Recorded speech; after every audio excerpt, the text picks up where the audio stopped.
নমস্কার বন্ধুরা, আবারও একটি নতুন ভিডিও নিয়ে আমি বৃষ্টি চলে এলাম আপনাদের মাঝে। তো আজকে হচ্ছে শনিবার, মেয়েরও স্কুল বন্ধ ছিল, পড়ানো ছিল না, নাচের ক্লাস, ড্রয়িং ক্লাস কিচ্ছু ছিল না।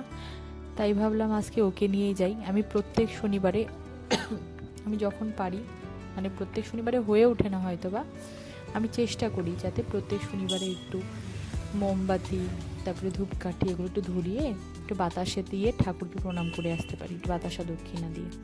তো আজকে সন্ধ্যেবেলা মেয়েকে নিয়ে গেলাম।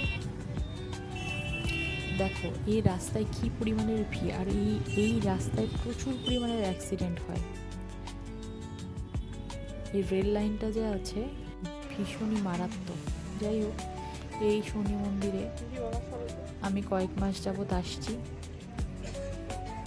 তো আজকে ধূপকাঠি মোমবাতি ধরিয়ে আজকে প্রায় অনেকক্ষণ ছিলাম মন্দিরে, প্রসাদ নিয়ে তারপর গিয়েছি। প্রত্যেকবার হচ্ছে ধূপকাঠি আগরবাতি ধরিয়ে আমি যেহেতু চলে যাই, কিন্তু আজকে মেয়ে জেদ করছিল থাকার জন্য, তাই মেয়েকেও বসিয়ে দিলাম ওইখানে। আজকে মানে পুজো কীভাবে হয়, তারপরে তিলক, পুজোর তিলক, গঙ্গা জল সব কিছু নিয়ে প্রসাদ পেয়ে 1-1.5 ঘন্টা বাদে পরে মেয়েকে নিয়ে এসছি। মানে মনটা পুরো শান্তি হয়ে গেল পুজোটা দেখে।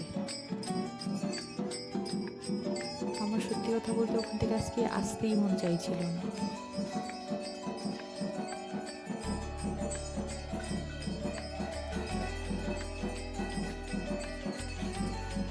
মেয়ে বারবার পেছনে করে দেখছে মা আছে না চলে গেছে, ভয় পায় যদি মা পেছনে না থাকে।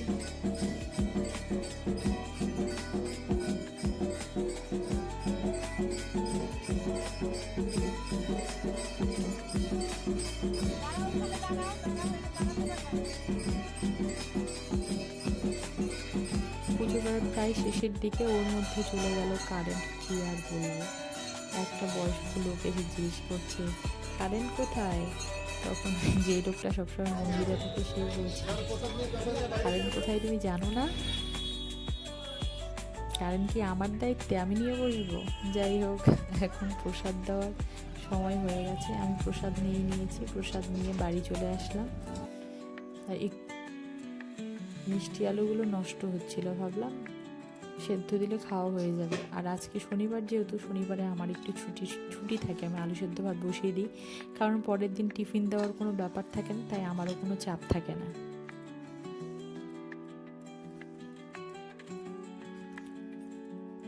আমি আবার প্রসাদ নিয়ে এসে বরকে জিজ্ঞেস করেছিলাম খাবে কিনা, ওর জন্য আবার প্রসাদ আমি বাইরে, যেহেতু শনির প্রসাদ বাড়িতে ঢোকাতে নেই, তাই বাইরে গাছের সঙ্গে বেঁধে ঝুলিয়ে রেখেছি। যখন অফিস থেকে আসবে খেয়ে হাত পা ধুয়ে ঘরে ঢুকবে।